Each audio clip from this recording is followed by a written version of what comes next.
Para fazer a entrega do Prêmio Mérito em Administração, Setor Privado, convidamos o Vice-Presidente de Relações Institucionais do CRA-RS, administrador João Alberto Gonçalves Júnior, juntamente com a Presidente Cláudia Abreu. E convidamos ao palco o administrador Eloy Tramontim para receber o troféu Êxitos, o PIN e o diploma de Prêmio Mérito em Administração, Setor Privado, edição 2022.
Convidamos agora a sua esposa, Maristela Goulart Farias Tramontim, para que também suba ao palco.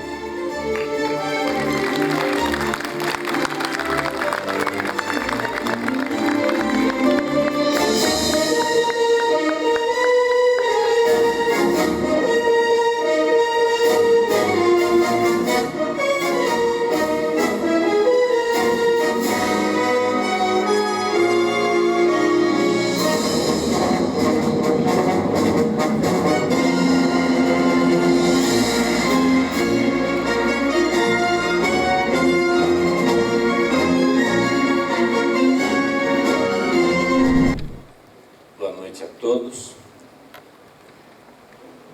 Eu não sou tão competente quanto a Lisiane para falar sem ter escrito.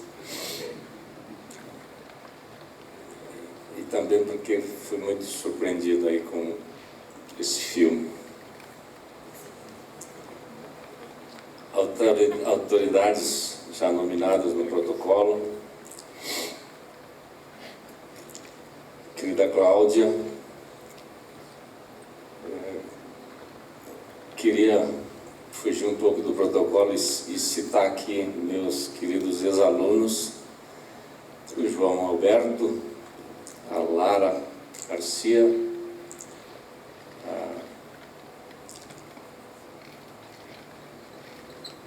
Luciane Gomes e Cristiano Klinger, querido presidente dos Portos de Rio Grande. Vocês não sabem quanto isso me toca,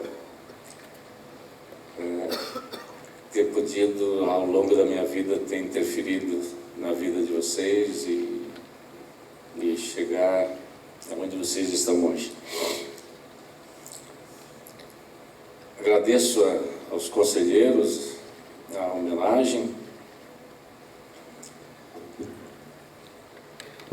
Tem tanta gente mais importante que eu para receber esse prêmio e, de fato, quando fui comunicado, eu disse para a Cláudia que eu me sentia indigno diante de tanta gente importante que nós temos no nosso estado. Eu nasci no interior de Santa Catarina, numa cidade muito pequena chamada Turvo. Meus pais, pequenos agricultores, e eu sou o segundo filho de um grupo de 10. Nasci privilegiadamente no meio de 5 irmãs. Minha mãe e meu pai, apesar de agricultores, eles nunca nos deixaram ou exigiram que a gente pelo menos estudasse até o final do ensino médio. O resultado disso são 9 graduados, entre os quais 5 professores. Eu saí da minha cidade em 1976, rumo a Pelotas, para cursar agronomia na Universidade Federal, sem a mínima chance de ser sustentado pelo meu pai e pela minha mãe. Aliás, nem perguntei, eu fui. E cheguei em Pelotas,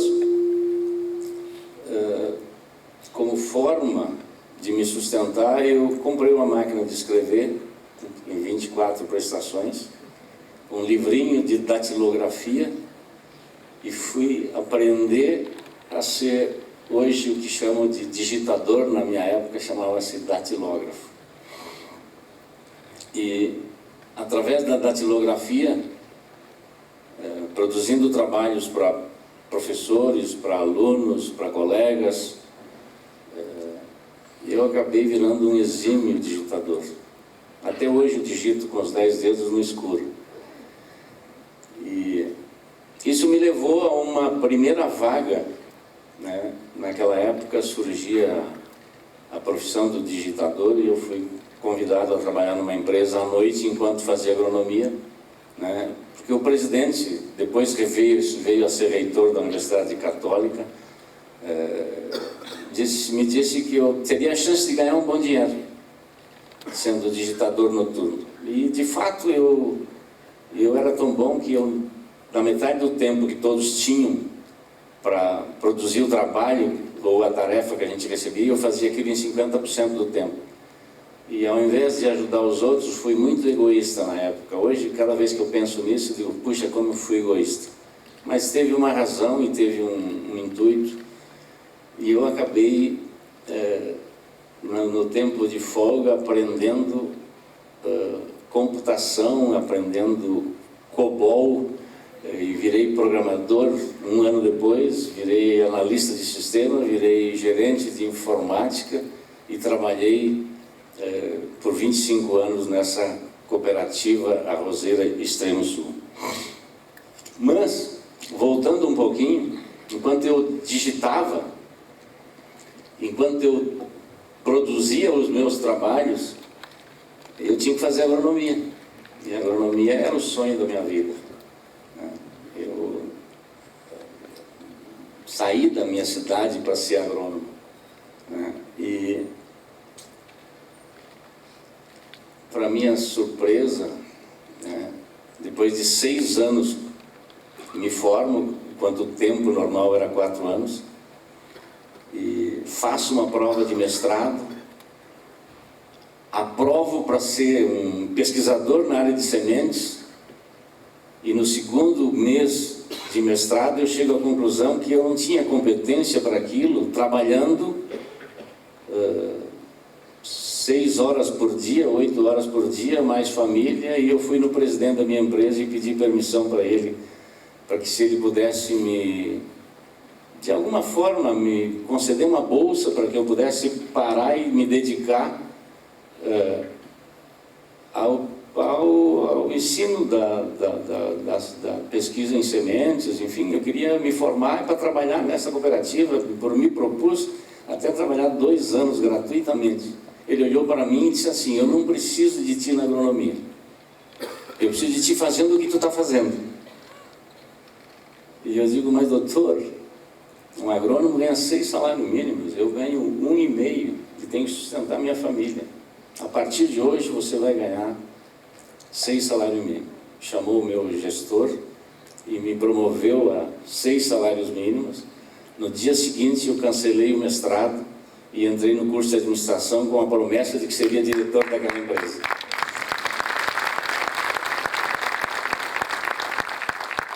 E foram 38 anos entre alunos. Digo para vocês que não foi fácil, apesar de velho. Eu me formei só em 1997, foram 12 anos dentro da faculdade de administração. E no ano seguinte de formado fui convidado a ser professor do curso de administração, fui coordenador de curso. Na sequência fui diretor do hospital da Universidade Católica de Pelotas. Tive o prazer de trabalhar com a Ana, que está aqui presente, com a doutora Arita. Então, assim, estou sendo homenageado pelo setor privado, mas já cruzei pelo ensino, já cruzei pela saúde, pela educação, enfim. Chego aqui hoje muito emocionado pela minha família, pelos meus colegas de trabalho, enfim. Foram 38 anos como aluno, como professor, coordenador de curso, e dediquei meu tempo entre a família, a formação de jovens administradores e a aplicação de conhecimentos na gestão de empresas, experiências essas que me trouxeram até aqui.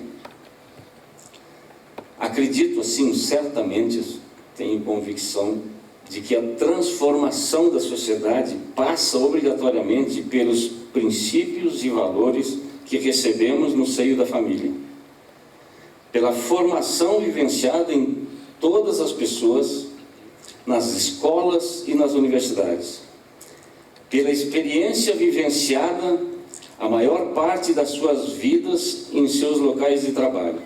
Eu estou convicto, portanto, que precisamos, enquanto gestores, compreender a importância e a responsabilidade que temos, não apenas na formação continuada das nossas lideranças, mas também, e de modo muito especial, em disseminarmos conhecimentos para que estes, uma vez compreendidos por eles, sejam aplicados não só dentro da empresa, mas principalmente os que levam para o meio do seu ambiente de convivência.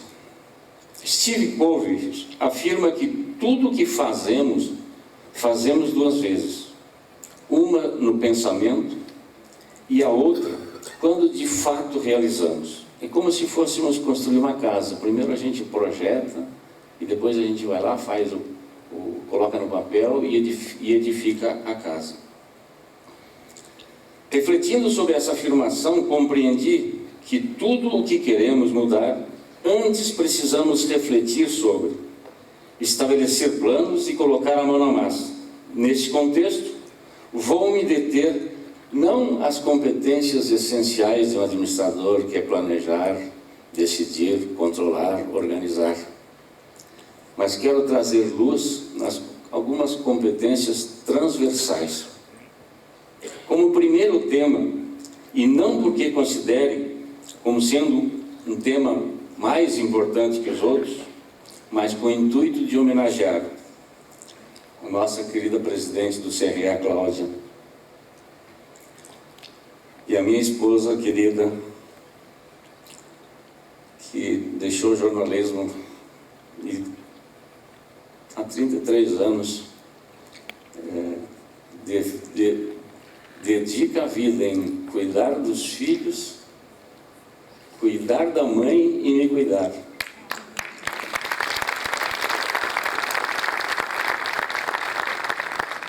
E nessa ordem, se ela tivesse o microfone, ela iria dizer assim, e nessa ordem.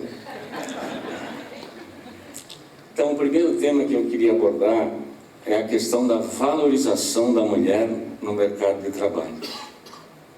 E, em especial, na gestão das organizações.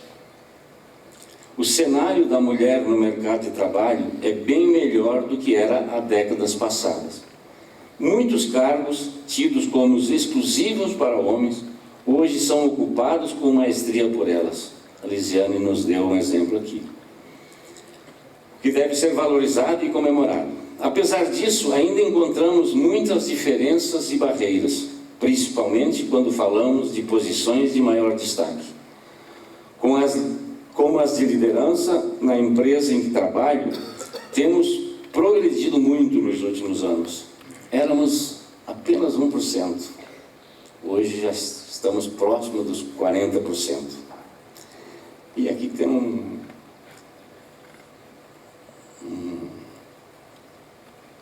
uma curiosidade. Eu disse no início que eu fui criado entre 5 mulheres, então eu sempre tive um carinho muito grande e uma relação muito saudável.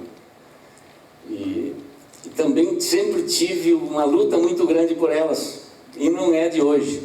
Em 1981 eu fui o primeiro presidente do Diretório Central de Estudantes da Universidade Federal de Pelotas.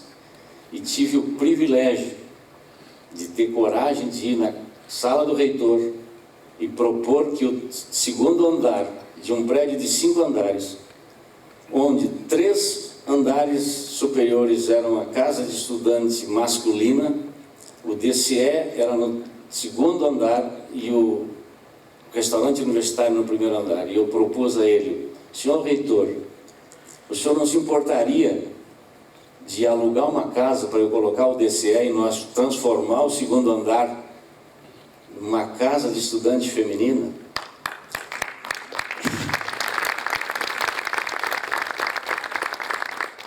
Ele, na hora, topou. E a Universidade Federal de Pelotas tem há 41 anos uma casa de estudante mista. Eu não tinha ideia na minha vida de que aquilo, ou que aquele tempo era tão machista. Para mim ele não era, mas tive essa honra. Hoje considero assim um grande feito da minha passagem profissional. O segundo ponto que eu queria chamar a atenção é a questão da diversidade, de todas as diversidades, não as cotas disso, as cotas daquilo, mas todas as diversidades. Nós, enquanto gestores, temos que olhar para isso. Mas chama a atenção da diversidade dos maiores de 50 anos. Pessoal tão competente ainda e tão discriminado no mercado de trabalho. Há 25 anos atrás eu criei um site de emprego, logo que eu entrei na faculdade como professor. Eu criei um site de emprego para ajudar as pessoas a encontrar empregos e ajudar especialmente os meus alunos a se colocar no mercado de trabalho. Esse site é o primeiro site do Brasil que tem um método cego. Tá? É um método onde tu seleciona o cargo e ele não te dá o sexo, a cor, a raça, e ele é gratuito para todos e sempre será.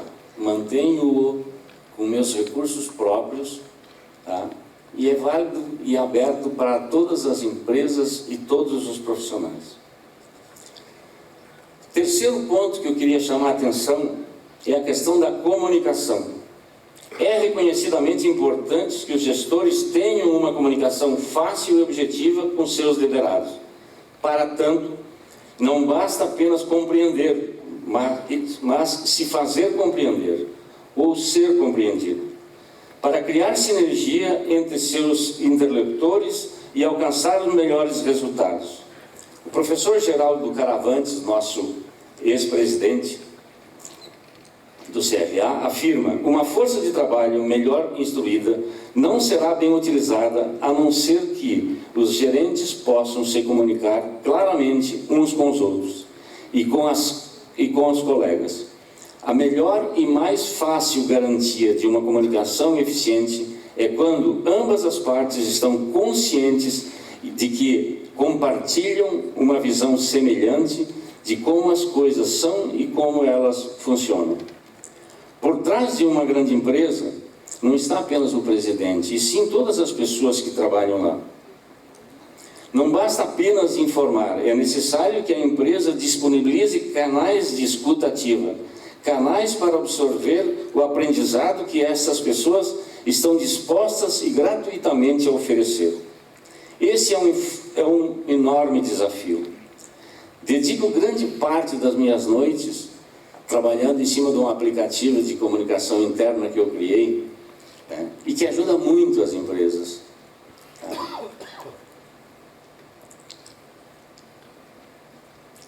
Como quarto ponto, a questão do meio ambiente. É inegável que vivemos em cidades sujas, esgotos atolados de lixo, e também é verdade que em nossas empresas fazemos campanhas de conscientização junto com os colaboradores para a segregação de lixo. Não colocar lixo no chão. É fato que podemos aproveitar essas oportunidades e lembrá-los que a sua rua, o bairro e cidade também devem ser preservadas. Nós temos uma prática na nossa empresa e todos que passam pelo Boas-Vindas, eu faço uma fala. E durante a fala, eu os convido a assinar uma prancheta com onde diz o nome, o CPF e a sua assinatura, onde ele se compromete a não jogar lixo no chão da empresa só, mas também ajudar a reciclar o lixo em casa, ajudar a cuidar do meio ambiente, ajudar a educar seus filhos, os seus vizinhos, para que a gente possa ter um mundo melhor. E por último, diz que política é para político, né? Política é algo importante e deve ser incentivada.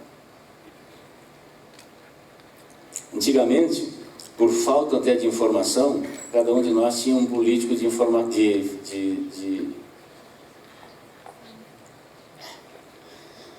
estimação. Hoje, com o ranking dos políticos, com o portal das transparências, com todas as ferramentas de informação que nós temos, é possível sim a gente saber quem são os bons políticos, quem são os ótimos políticos e quem são os maus políticos.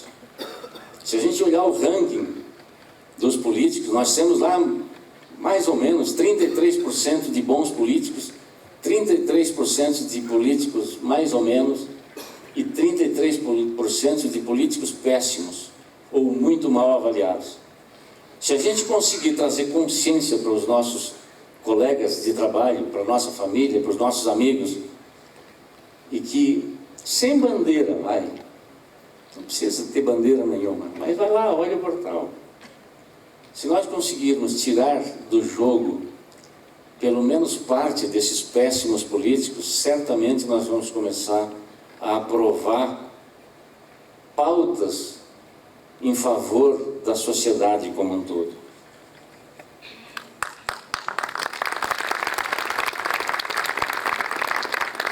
Penso que se dermos foco no pensamento e na ação, em alguns desses pontos, contribuiremos em muito para uma agenda ESG. É muito importante compreender que nossas empresas são agentes transformadoras da sociedade e que, além de processos de trabalho qualificados, assumam o compromisso com a melhoria da governança, com o objetivo de reduzir o impacto no meio ambiente, garantir sustentabilidade, mas de modo muito especial, contribuir para a qualidade de vida das pessoas.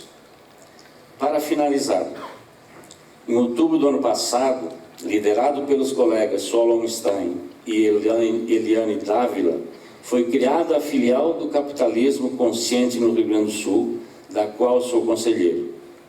Visite o site do Capitalismo Consciente e conheça lá os 4 pilares. Para termos empresas mais conscientes, necessariamente precisamos ter lideranças conscientes e capazes de promover uma nova economia que gere valor para todos. Agradeço muito as empresas em que trabalhei: Cooperativa Roseira Extremo Sul, Hospital Universitário São Francisco de Paula, Universidade Católica de Pelotas, LifeMed S.A., que nessa pandemia fez aquilo que se esperava dela, com todas as suas pessoas produzindo sem parar um dia, para que nós pudéssemos enfrentar essa pandemia. Agradeço aos colegas de trabalho a quem tive o privilégio de contribuir e principalmente aos profissionais que eu ajudei a formar durante minhas atividades como gestor e como professor na área da administração. A Deus pela minha vida e a minha família, representada aqui pela minha esposa, por ser a base e a estrutura para que eu pudesse desenvolver o meu trabalho. Muito obrigado.